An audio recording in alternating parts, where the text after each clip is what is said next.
Geçen yılın Haziran ayına ilişkin belli verileri, belli bilgileri sizlerle paylaşmak isterim. Asayişle başlayacak olursak.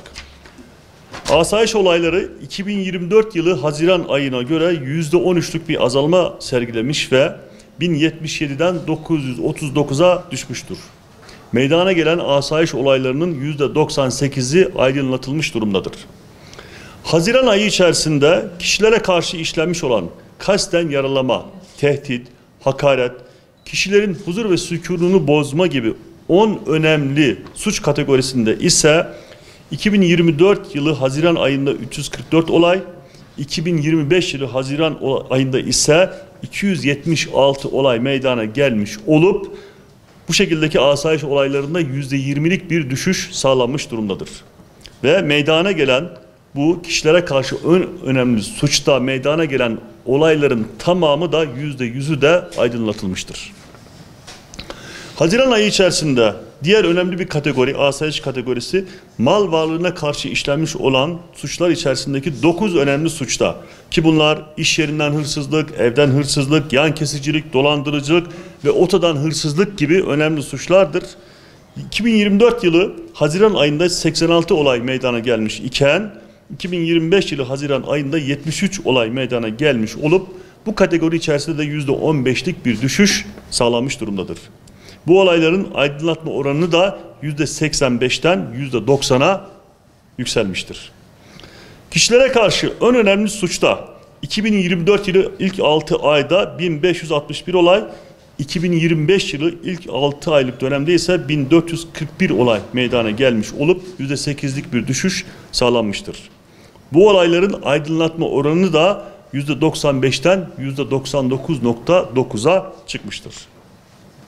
Mal varlığına karşı işlenmiş olan 9 önemli suçta ise ilk 6 aylık dönemde 2024 yılında 594 olay, 2025 yılın ilk 6 aylık döneminde ise 448 olay meydana gelmiş olup burada da %25'lik bir düşüş sergilenmiştir.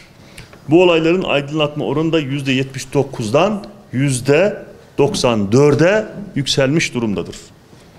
Aranan kişilerin yakalanması ile ilgili ise 2025 yılı Haziran ayında hakkında mahkemelerce araması olan 556 şahıs, 2025 yılı ilk 6 aylık dönemde ise 3949 şahıs ve son bir yıllık dönemde ise toplamda 6307 şahıs yakalanarak adli makamlara çıkarılmıştır.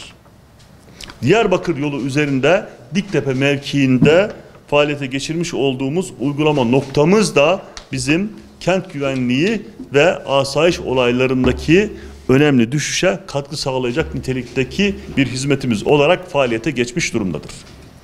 Narkotikle devam edecek olursak, narkotik suçlarla mücadele kapsamında Haziran ayında toplam 150 narkotik olayına müdahale edilmiş, 159 kişi hakkında adli işlem yapılmıştır. 6 aylık dönemde ise adli işlem yapılan kişilerin sayısı 1370'e yükselmiştir. Haziran ayında 13 şahıs tutuklanmış olup 2025 yılı ilk 6 aylık dönemde ise geçen yılın aynı dönemine göre tutuklu sayısı %6 artarak 128'den 136'ya çıkmış durumdadır. Haziran ayı içerisinde yapmış olduğumuz operasyonlarda 15 kilo skank, 4 kilo esrar, 3 kilo metamfetamin, 244 gram bonzai, 184 Hint keneviri ve 2 adet tüfek ele geçirilmiş durumdadır. Son bir yıllık dönem incelendiği ise 2518 olay meydana gelmiş olup 2659 şahsa adli işlem yapılmış ve bir yıllık dönem içerisinde de 215 şahıs tutuklanarak cezaevine gönderilmiştir. Son bir yıllık dönem içerisinde toplamda 660 kilo uyuşturucu madde, 14.000 adet uyuşturucu hap ve 8.777 adet Hint keneviri ele geçirilmiştir. Kaçakçılık ve organize suçlarla mücadele kapsamında ise Haziran ayında toplam 83 olaya müdahale edilmiş, 72 kişi hakkında adli işlem yapılmıştır. 6 aylık dönemde ise 507 olaya müdahale edilerek 534 kişi hakkında adli işlem yapılmış, bu şahısların 30'u tutuklanmıştır. Kon birimlerimizce yapılan Haziran ayındaki operasyonlarda ise 39.000 paket kaçak sigara, 729 adet elektronik sigara, 388 adet kaçak emtia mal ele geçirilmiştir. Ve son bir yıllık dönemde kaçakçılık ve organize suçlardan tutuklanan şahısların sayısı da 56'ya çıkmış durumdadır. Adli işlem yapılan şahıs sayısı ise 1034'tür. Siber suçlarla mücadele kapsamında ise Haziran ayında toplamda 137 olaya müdahale edilmiş ve 21 şahıs tutuklanmış durumdadır. Son bir yıllık dönemde ise 1539 olaya müdahale edilmiş ve 211 şahsın tutuklanması gerçekleştirilmiştir. Terörle mücadele kapsamında ise 11 olayda toplam 14 şahsa adli işlem yapılmış ve 2 şahıs tutuklanmıştır.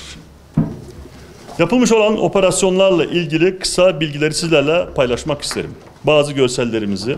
Bunlardan bir tanesi İl Emniyet Müdürlüğümüz narkotik suçlarla mücadele ekiplerimiz tarafından yapılmış olan 2 ayrı arama neticesinde toplamda 15 kilo 500 gram skank maddesi ele geçirilmiştir ve 2 şahıs tutuklanmıştır. İl Emniyet Müdürlüğümüz tarafından yapılmış olan bir başka narkotik operasyonu neticesinde 3 kilogram metamfetamin maddesi ele geçirilmiştir. Jandarmamız tarafından yapılmış olan bir arama neticesinde 5090 adet kaçak sigara, 920 adet 25 gramlık halinde tütün maddesi ve değişik emtia ürünler de kaçak ürün olarak ele geçirilmiştir. Yine İl Jandarma Komutanlığımızın yapmış olduğu bir başka operasyon, burada da ele geçirilmiş olan ürünlerimiz. Yine Emniyetimizin Komşu Şube Müdürlüğü tarafından 12.400 paket kaçak sigaranın ele geçirilmiş olduğu 4 ayrı operasyon. Burada bir başka uyuşturucu operasyonumuz İl Jandarma Komutanlığımız tarafından gerçekleştirildi. 4 kilogram kubar esrar ele geçirilmiştir. Buradan aynı zamanda Batman'da Türkiye'de ilk defa hayata geçecek olan en kapsamlı nitelikteki sürücü akademimizle ilgili de bilgilendirme yapmak isterim. Yapmış olduğumuz bizim kaza analizlerinde ortaya çıkan sonuçlardan bir tanesi şudur. Kazaların büyükçe bir kısmı sürücülerimizin özellikle de ilk 2 yıl ve ilk 5 yıllık periyotta işlemiş oldukları kazalar şeklinde ortaya çıkıyor. Bu otomobille işlemiş olan kazalarda %46'yı, motosikletle işlemiş olan kazalarda ise %62'yi bulabiliyor. Bu çok önemli bir rakamdır. Buradan çıkacak sonuç bizim mutlaka ki eğitimle ilgili kısımlara çok daha fazla ehemmiyet vermemiz, özellikle sürücü aday eğitimine ve insanların da ehliyetini aldıktan sonraki süreçte bile hem motosiklet eğitimi için hem de diğer otomobillerle ilgili eğitimleri çok esaslı şekilde vermemizi gerektiriyor. Biz Batman'da Türkiye'de en kapsamlı sürücü akademisini hayata geçiriyoruz. 50 dönüm arazi üzerinde arkadaşlarımız yaklaşık bir aydan beridir yürütmüş oldukları çalışmalar son aşamaya geldi. İnşallah yakın bir zaman içerisinde faaliyete başlayacak ve ilerleyen bir zaman içerisinde resmi açılışını yapacağız. Bu sürücü akademimizin içerisinde hem motosikletlerle ilişkin hem de diğer araçlarla ilgili her türlü eğitim çalışmasının yapılabileceği, bu aynı zamanda ehliyetini almış ama aradan geçen zaman içerisinde melekelerini yitirmiş olan insanlarımızın tekrar sürüşle ilgili melekelerini tekrar kazanabilmelerine de imkan sağlayacak olan Türkiye'deki örnek tesislerden bir tanesi olacaktır. Bunu da yakın zaman içerisinde Batman'ımızda faaliyete geçireceğiz. Evet, değerli arkadaşlar, hepinize çok teşekkür ediyorum. Allah kolaylık versin, iyi çalışmalar.